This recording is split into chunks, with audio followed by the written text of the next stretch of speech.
আমার দুই সন্তানকে যদি তোমরা হত্যা করো, বাংলার 16 কোটি মানুষের মাঝে আমি আমার দুই সন্তানকে খুঁজে ফিরবো, কিন্তু বাংলাদেশের জনগণের সাথে বেঈমানি করে আমি বেগম খালেদা জিয়া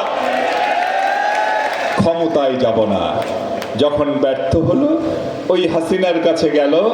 হাসিনা আহারে হাতে মেহেদি মেখে তাদের প্রস্তাবে রাজি হয়ে লাফাতে লাফাতে বিদেশ চলে গেলেন। ওরা বেঈমানি করে জনগণের সাথে, আমরা বেঈমানি করি নাই। বিগত 15-16 বছর আমরা জনগণের সাথে বেঈমানি করি নাই। আমরা জীবন দিয়েছি, আমরা রক্ত দিয়েছি, আমরা গুম হয়েছি, আমরা জেল খেটেছি, আমাদের জীবনের অনেক দিন কারাগারের অন্ধকারে কেটেছে। আমরা মাসের পর মাস আমাদের পরিবারের সাথে দেখা করতে পারিনি। আমার মা বাবার সামনে থেকে আমার এই সহযোদ্ধাদের ধরে নেওয়া নিয়ে গেছে।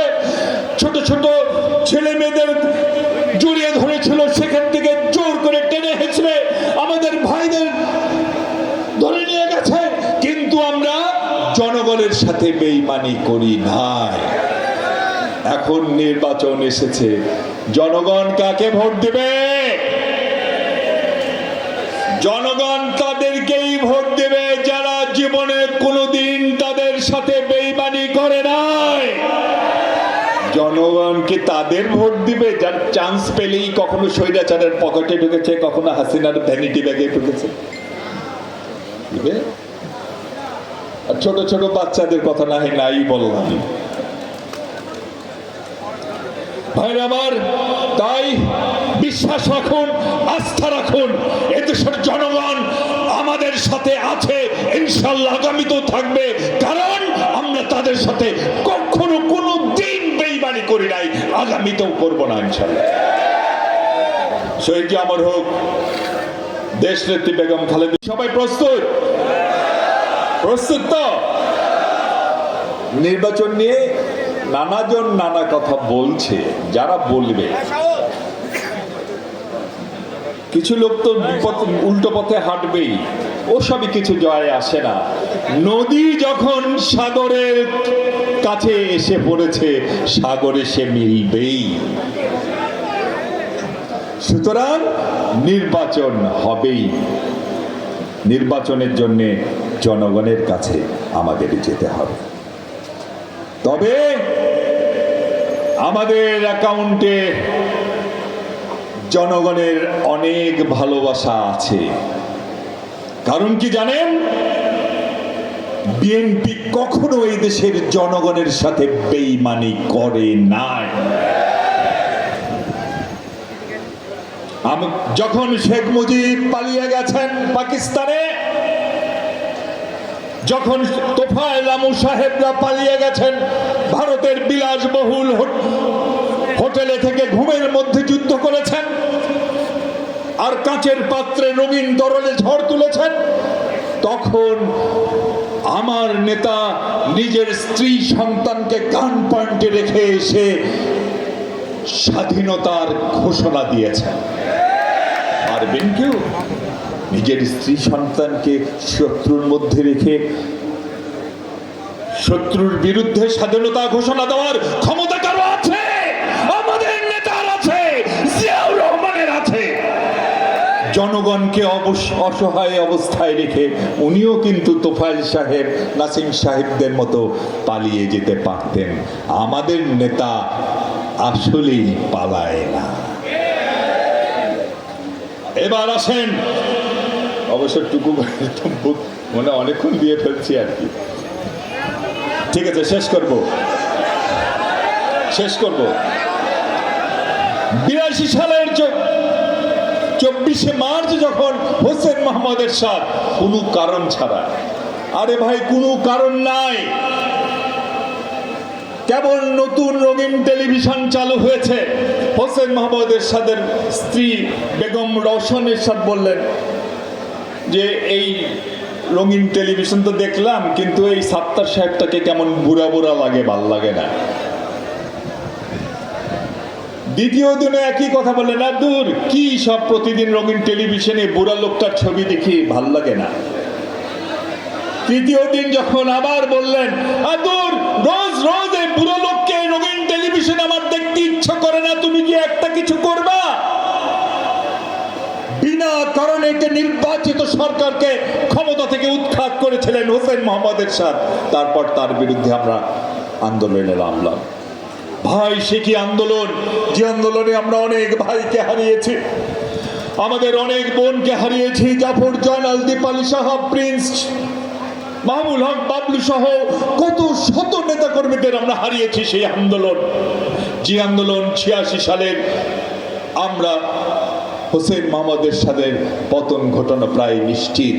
ঠিক এমনি একটি সময় জনতার সেই আন্দোলন থেকে বেইমানি করে আজকের এই বেইমান শেখ হাসিনা, উনি কিন্তু শুধুমাত্র দেশ থেকে পালায় না, উনি কিন্তু আন্দোলন থেকেও পালিয়ে যায় চান্স পেলে। জনগণের আন্দোলন থেকে পালিয়ে গেলে তার নির্বাচনে যোগ দিলেন, আমরা এরশাদকে তখন পতন ঘটাতে পারলাম না। এরপর আমরা আন্দোলন চালিয়ে গেছে, বিএনপি আন্দোলন চালিয়ে গেছে। আমাদের নেত্রী বেগম খালেদা জিয়া 9 বছর আপোষহীন লড়াই করেছেন। ওনার সামনেও আপোষ করবার সুযোগ ছিল, ওনার কাছেও হোসেন মোহাম্মদ এরশাদের ভুরি ভুরি প্রস্তাব ছিল। বিএনপি বলেছে শহীদের রক্তের সাথে বিএনপি বেইমানি করতে জানে না। বিএনপি বলেছে জনগণের সাথে বিএনপি বেইমানি করতে জানে না, বিএনপি বেইমানি করবেন না। সেদিন কিন্তু হাসিনার সাথে তার ভ্যানিটি ব্যাগে করে আরো অনেক দল গিয়েছিল এরশাদের সাথে। নাম বললাম না, বললে একটু খারাপ দেখায়। বলবো? আচ্ছা থাক।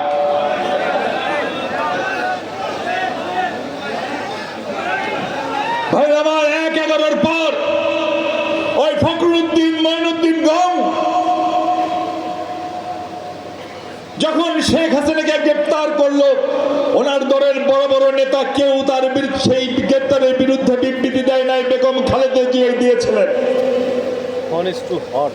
এরপর যখন একটি পর্যায়ে ফখরুদ্দিন, মঈনুদ্দিন গং তারপর বেগম খালেদা জিয়ার কাছে লোক পাঠালেন যে আমরা দেশে নির্বাচন দিব, আপনি প্রধানমন্ত্রী হবেন, কিভাবে হবেন আপনার জানার দরকার নাই, আর আমাদের শুধু প্রধানমন্ত্রী হয়ে আমাদের শুধু মাফ করে দিবেন, যদি আপনি আমাদের শর্তে রাজি হন আপনার 2 ছেলেকে অক্ষত অবস্থায় আপনার কাছে ফিরিয়ে দেব।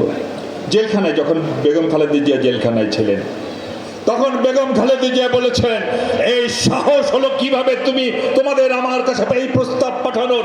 একটি কথা শুনে রাখো, আমি বেগম খালেদা জিয়া বিএনপি চেয়ারপারসন, জনগণের ভোট ছাড়া ক্ষমতা আমি কোনোদিনই যাব না, কোনোদিনই আমি যাব না। তোমরা যত চেষ্টা করতে পারো, হ্যাঁ পারো, তোমরা আমার 2 সন্তানকে হত্যা করতে। আমার 2 সন্তান অসুস্থ, আমি জানি, 1 সন্তানকে উপর থেকে ফেলে দাও। হ্যাঁ, এদেশে এই দলের 99.99% মানুষ নেতাকর্মী কিন্তু সৎ, নির্ভীক। 0.1 ওই 0.1 এর জন্যই কিন্তু 99% নেতাকর্মীর উপর দোষ চাপাচ্ছে 0.01% এই কুচক্রীদের কাছে। আপনারা শুনে রাখুন, এই দল কার দল? কার দল? বুক খুলে বলুন, যার নাম বলতে এতটুকু লজ্জা লাগে না, যার নাম বলতে এতটুকু দ্বিধা লাগে না, সেই নেতার নাম জিয়াউর রহমান, স্বাধীনতার ঘোষক। দেশের প্রেসিডেন্ট ছিলেন, সর্বময় ক্ষমতা ওনার হাতে ছিল। খিদে লাগছে নাকি আপনাদের? খিদে লাগছে? তাহলে তাড়াতাড়ি শেষ করে। সর্বময় ক্ষমতা তার হাতে ছিল, কিন্তু তিনি কি জীবন যাপন করেছেন? আরে ভাই, আমরা আরো তো রাষ্ট্রনায়ক দেখেছি। হোসেন মোহাম্মদ এরশাদ, ওনার জীবনের সব দিক বলা যাবে না, একটা মানুষ মারা গেছে একটু সেন্সর করেই বলি না। হোসেন মোহাম্মদ এরশাদ ওনার পারফিউম আসতো ফ্রান্স থেকে, জুতা আসতো ইটালি থেকে, পানি আসতো ইউএসএ থেকে, আর তো অনেক কাপড় চুপড়ের ব্যাপার না হয় নাই গেলাম। কি জীবন যাপন করেছেন আমরা সবাই দেখেছি। জিয়া রহমান কি চাইলে পারতেন না? ওনার পারফিউম কি ফ্রান্স থেকে উনি আনতে চাইলে উনি আনতে পারতেন না? ওনার পানি যদি আমেরিকা থেকে আনতে চাইতেন উনি কি পারতেন না? সবকিছুই পারতেন, কিন্তু উনি কি তা করেছেন? এরপরে আসুন শেখ হাসিনা। আহারে, জামদানি একখান পরে ক্যামেরার সামনে হাজির হয়ে এমন একটা দেখায় তার মতো আর ফেরেস্তার কেউ নাই। ওনার ছেলে জয়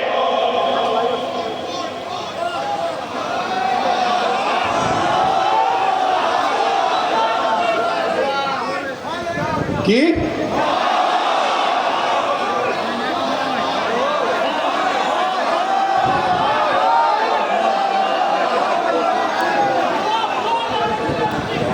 কয়দিন পর পর একটা ব্রিফকেস, একটা কি জানি একটা ল্যাপটপ নিয়ে বাংলাদেশে আসতো।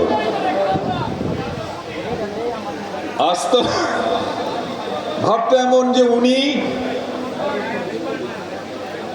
ওনার উপর আইটি বিশেষজ্ঞ আর পৃথিবীতে নাই। আরে আসতো তো টাকা নেওয়ার জন্য, আমরা তো জানি সেসব। মার্কিন যুক্তরাষ্ট্রের কয়জন শীর্ষ ধনী ব্যক্তির মধ্যে একজন এখন সজীব ওয়াজেদ জয়। ওনার বাড়ির যে গ্যারেজ 8টি গাড়ি থাকে, সেই 8টি গাড়ি পৃথিবীর সবচেয়ে দামি গাড়িগুলোর মধ্যে একটি করে গাড়ি। এই গাড়ি যদি বিক্রি করা যায়, এই জামালপুর জেলার সমস্ত রাস্তা সুন্দর চকচক করে পাকা করে দেওয়া যাবে। ওনার বোন রেহানা বাংলাদেশের যারা বড় বড় ব্যবসায়ী আছেন তারা চুল ছেড়েছেন, তার কারণ রেহানার কাছে পার্সেন্টেজ না দেওয়া পর্যন্ত কোনো ব্যবসা তাদের কপালে জুটত না। টিউলিপ, আমি ওই দিন কোন মিটিং এ বললাম, ভেবেছিলাম এই মেয়েটা মনে হয় ভালো,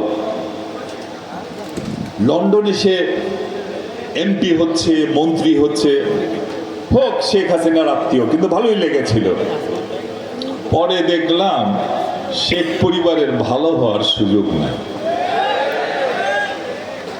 দেখলাম রূপপুর পারমাণবিক কেন্দ্র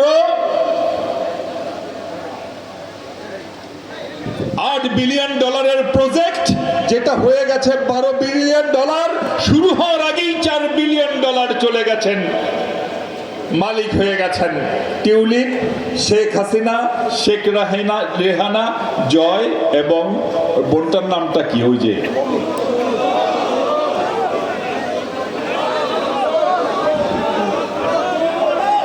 হ্যাঁ চোর কি নাম ওর,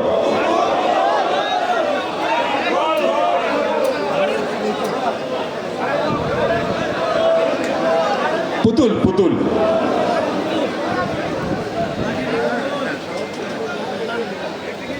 এরপর তো ওনার দেখেছেন যে ওনার মন্ত্রিত্ব গেল, সবই গেল। আর এদিকে আসুন ওনার পিএস নাকি পিএ, শেখ হাসিনা নিজে বলেছেন, কি নাম ওর, পিয়ন, কত কোটি টাকার মালিক? আরে 1 কোটি না 2 কোটি না রে ভাই, পিয়ন কেমনে 400 কোটি টাকার মালিক হয় ভাই, মাথায় তো ঢোকে না। হেলিকপ্টারে নাকি চলাফেরা করে, পিয়নের নামে যদি 400 কোটি টাকা হয় তাহলে শেখ হাসিনার কাছে কত টাকা আছে হিসাব করে। এখন দিল্লিতে বসে বসে টাকা গোনে আর জমায় আর বাংলাদেশে পাঠায়, মিছিল করো, মিছিল কই দেখি না তো। হ্যাঁ, রাতের বেলা দেখি মাঝে মধ্যে লাইট জ্বালায় 8-10 জন মিছিল করে আবার ছবি দেয়। রাতের বেলা ছাড়া দিনের বেলা মিছিল করতে পারে না। আবার আমাদের বলতো কাকু বলতো, কাকু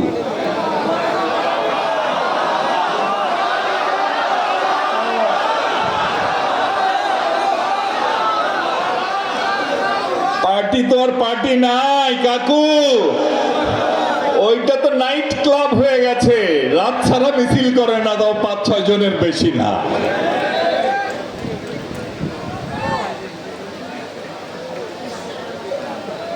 আর একজন আছে ওই যে নারায়ণগঞ্জের কি নাম,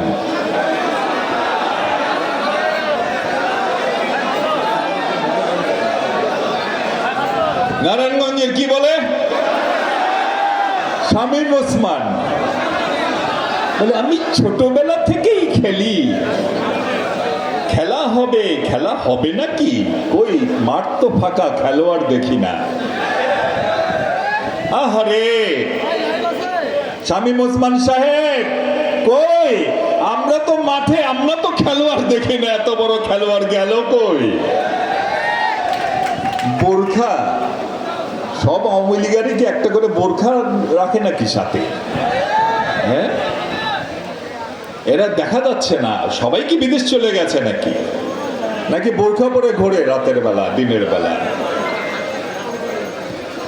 নাই, শামীম ওসমান সাহেব এত বড় খেলোয়াড়, ছোটবেলা থেকে খেলেন, কই মাঠে তো দেখছি না। আপনাদের কাছে খেলা মানে হচ্ছে অস্ত্রের খেলা, আমাদের কাছে খেলা মানে হচ্ছে ফুটবল খেলা, ক্রিকেট খেলা। আমরা বছর ব্যাপী ফুটবল খেলছি, ক্রিকেট খেলছি, প্রতিটি স্কুলে স্কুলে খেলছি, প্রতিটা জেলায় জেলায় যেয়ে খেলছি, আর আপনারা অস্ত্র দিয়ে খেলেন। এবং সব সময় অস্ত্রের শক্তি পরাজিত হয় জনগণের শক্তির কাছে, আমরা তা আবার প্রমাণ করেছি। আর একটা কথা বলে, শেখ হাসিনা পালায় না, আর কি বলে, বাঘে ধরলে না, না বাঘে ধরলে ছাড়ে, হাসিনা ধরলে ছাড়ে না। এইটা উনিও বলতো, আরেকজন মারা গেছেন আমাদের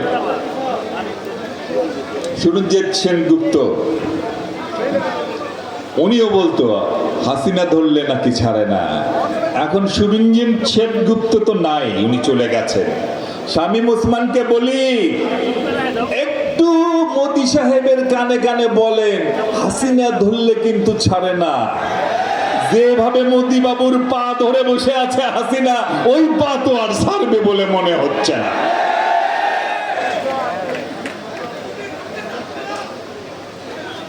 আওয়ামী লীগ নাকি পালায় না। আর একজনের কথা বলি, আমাদের, আমি বললে পরে তো আপনারা আবার অনেকেই বলতে পারেন যে একজন সিনিয়র নেতা, এইভাবে না বললেও পারতেন। আমি আমার কথা বলছি না। সেদিন একটি ভিডিও দেখছিলাম, আওয়ামী লীগের আমাদের গাজীপুরের মরহুম তাজউদ্দিন সাহেবের মেয়ে, এই আওয়ামী লীগের এই নেতাকে আমি পার্সোনালি অনেক অনার করি, সম্মান করি। এই একজন মানুষ আওয়ামী লীগের একটা সলিড মানুষ ছিলেন। তোফাজ্জল, ওনার মেয়ে শারমিন রহমান, উনি বক্তব্যে বলছেন, কি বলছেন শুনেছেন? শুধু শেখ হাসিনা পালায় নাকি? আরে বাবা, শেখ মুজিবুর রহমান উনি তো আরো পালানোর এক্সপার্ট। 25শে মার্চ রাত্রে যখন আমরা সবাই জানছি একটা ক্র্যাকডাউন হবে, যখন আমরা সবাই জানছি জাতির উপর ভয়ঙ্কর আক্রমণ নেমে আসছে খুনি হানাদার বাহিনী, আমার বাবা ওনার কাছে গিয়েছিল।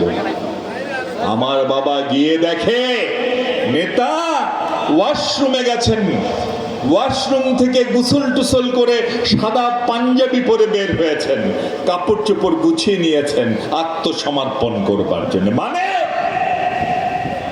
দেশের মানুষকে ফেলে পালানোর জন্য উনি প্রস্তুত হয়ে বসে আছেন এবং পালিয়ে গেলেন। অলি ভাই বললেন, আমরা যখন যুদ্ধ করি উনি তখন পোলাও কোরমা আর খাসির মাংস দিয়ে নাকি ভাত খান।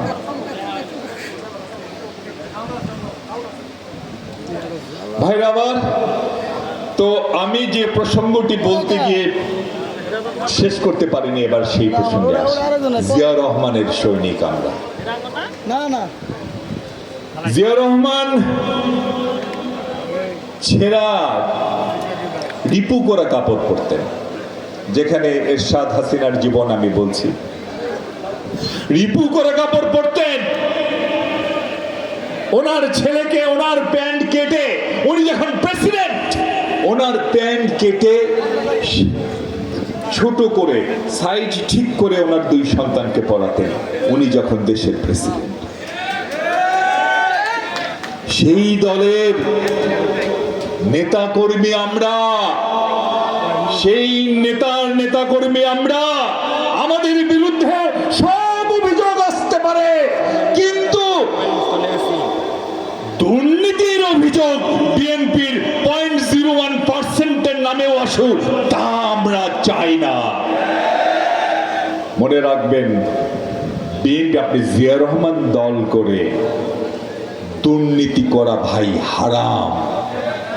অবশ্যই কোনটি হারাম কোনটি হালাল তা অবশ্যই আল্লাহর নির্ধারিত পথেই নির্ধারিত হবে। আমি একজন দলের নেতা হিসেবে আমার অনুভূতি থেকে বলছি, জিয়া রহমানের দলের একজন নেতা যদি দুর্নীতি করে, সে হারাম করছে, হারাম। মুসলমানদের শুয়োরের গোশত খাওয়া যেমন হারাম,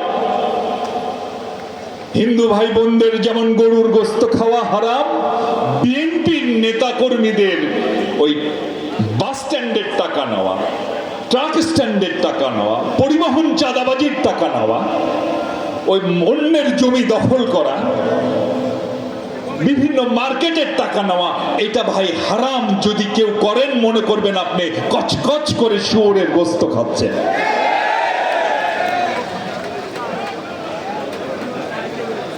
কি খাচ্ছেন নাকি কেউ কেউ? খাচ্ছেন নাকি কেউ কেউ শুয়োরের গোশত খাচ্ছেন? হ্যাঁ,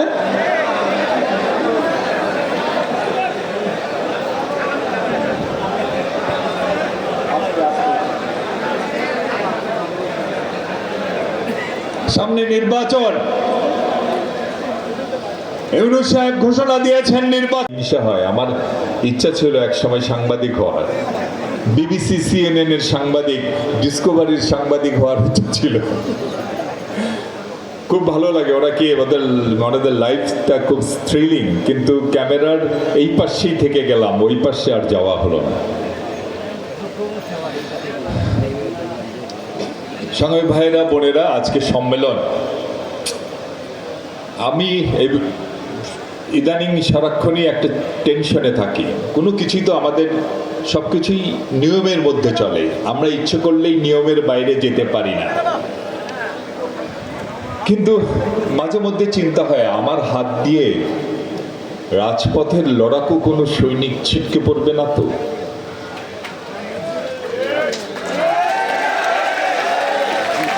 সারাক্ষণ বিবেকের দংশনে থাকি, আমার দ্বারা আমার কোনো সহযোদ্ধা যারা রাজপথে ছিল কোনো ক্ষতি হবে না তো? দেখা যাক সামনের দিনগুলো, আজকে সব সামনের দিনগুলো কেমন যায়।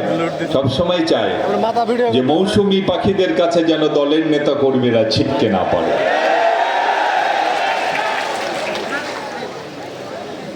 আমরা সবাই মিলে যেন একসাথে থাকি, যারা আমরা মাঠে ছিলাম, এবং আগামী দিনেও আমরা সেইভাবে চলতে চাই। আজকের সম্মেলনে আসার সময় কি আপনাদের চেক টেক করেছে নাকি পুলিশ? করেছে? করে না? এদিক ওদিক চেক করে যে আগে। আহারে কি সময়টা গেছে।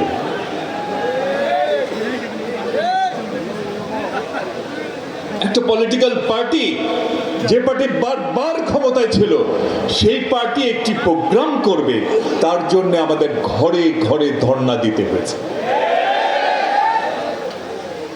খুব কদাচিৎ যদিও বা একটু সুযোগ পাওয়া গেছে, প্রোগ্রামের অনুমতি পাওয়া গেছে, হায় হায়, সেই প্রোগ্রামে আসার সময় রাস্তার মধ্যে ফ্রি ব্যায়াম করে দিয়েছে পুলিশ। হাত তোলো, পা তোলো, নানা দিকে চেক। আজকে তেমনটা হয় নাই, তাই না? আরেকটা ঘটনা ঘটত, যখন এই বিএনপি কোনো কর্মসূচি দিত, পাশাপাশি আরেকটি কর্মসূচি থাকতো। আমি ভুল বললে আমাকে দড়িয়ে দিয়ে যে আপনি ভুল বলেছেন। আমরা যখন একটি কর্মসূচি দিতাম, তখন পাশাপাশি আরেকটি কর্মসূচি দেওয়া হতো, নাম শান্তি সমাবেশ। আহারে শান্তি! শান্তি শব্দটা আমাদের জাতির জন্যে মাঝে মধ্যে খুব কষ্টের কারণ হয়ে দাঁড়ায়। ওই যে হিল ট্র্যাক্সে যান, বছরের পর বছর পার্বত্য চট্টগ্রামের সবুজ বুক কাঁপিয়ে দিয়ে মানুষ মানুষকে হত্যা করেছে, ভাই ভাইকে হত্যা করেছে, ভাই বোনকে হত্যা করেছে। যার নেতৃত্ব দিয়েছে যে বাহিনী, সেই বাহিনীর নাম কি? সেই বাহিনীর সাথেও শান্তি শব্দটা আছে। আহারে, মানুষ মারো তোমরা, নাম দিয়েছ শান্তি বাহিনী। ঠিক একই ভাবে বিএনপি যদি কোনো সমাবেশ দিত, পাশাপাশি আর একটি সমাবেশ দিত আওয়ামী লীগ। পুরনো একটি রাজনৈতিক দল আওয়ামী লীগ। শেখ হাসিনা, আপনি দলকে কোথায় নিয়ে গিয়েছিলেন? আপনার দলের নিজস্ব কোনো কর্মসূচি ছিল না, আওয়ামী লীগের নিজস্ব কোনো পলিটিক্যাল প্রোগ্রাম ছিল না। তাকিয়ে থাকতো বিএনপি কবে কর্মসূচি দেয়। আমরা একটি কর্মসূচি দিতাম, পাশাপাশি সেই দিনে ঠিক একই সময়ে আরেকটি কর্মসূচি, শান্তি সমাবেশ। এর বাইরে ওদের আর কোনো কর্মসূচি নাই। সম্পূর্ণ দেউলিয়া হয়ে গিয়েছিল আওয়ামী লীগ। যার কারণে আওয়ামী লীগ যখন নিষিদ্ধ হলো, সারা বাংলাদেশের মানুষ কেউ টু শব্দ পর্যন্ত প্রতিবাদ করেনি। তার কারণ আওয়ামী লীগ সেই পর্যায়ে গিয়ে পৌঁছালো। দুঃখজনক ঘটনা। শান্তি সমাবেশ কারা থাকতো? এলাকার সবচেয়ে শান্তিপ্রিয় মানুষটি মনে হয় থাকতো, এলাকার মসজিদের ইমাম সাহেবটি মনে হয় থাকতো শান্তি সমাবেশে। শান্তি সমাবেশে এলাকার কোন ডক্টরেট ডিগ্রিধারী কোনো ব্যক্তি মনে হয় সেই শান্তি সমাবেশের নেতৃত্ব দিত। কোন শিক্ষক নেতৃত্ব দিত? কোন শিল্পী নেতৃত্ব দিত? না। ওই এলাকার সবচেয়ে কুখ্যাত যে মানুষটি, সেই মানুষটি হতো, যার কারণে এলাকার শান্তি ধ্বংস হয়ে যেত, মানুষ শান্তিতে ঘুমাতে পারতো না। সেই মানুষটি হতো শান্তি সমাবেশের চিফ গেস্ট।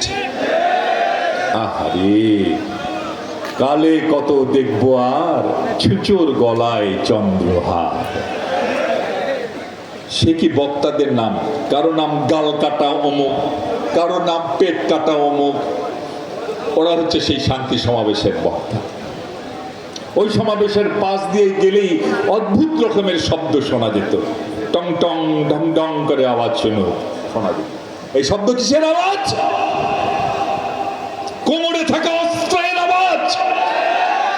অস্ত্রধারীদের দিয়ে, গুন্ডা পান্ডাদের দিয়ে শান্তি সমাবেশের নামে আমাদের সমাবেশে বাধা সৃষ্টি করা হতো। আমি ভুল বলেছি? দেখো তো, চিন্তা করে, আমাদের এমন কোন সমাবেশ আমরা করতে পারিনি যার পাশে এই শান্তি নামধারী অশান্তি সৃষ্টিকারী ব্যক্তিদের সমাবেশ হয় না।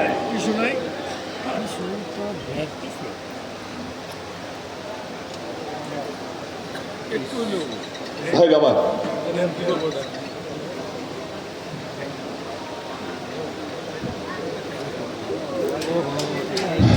সম্মেলন কিছুক্ষণের মধ্যেই শেষ হবে। সম্মেলন সফল হলো কি না,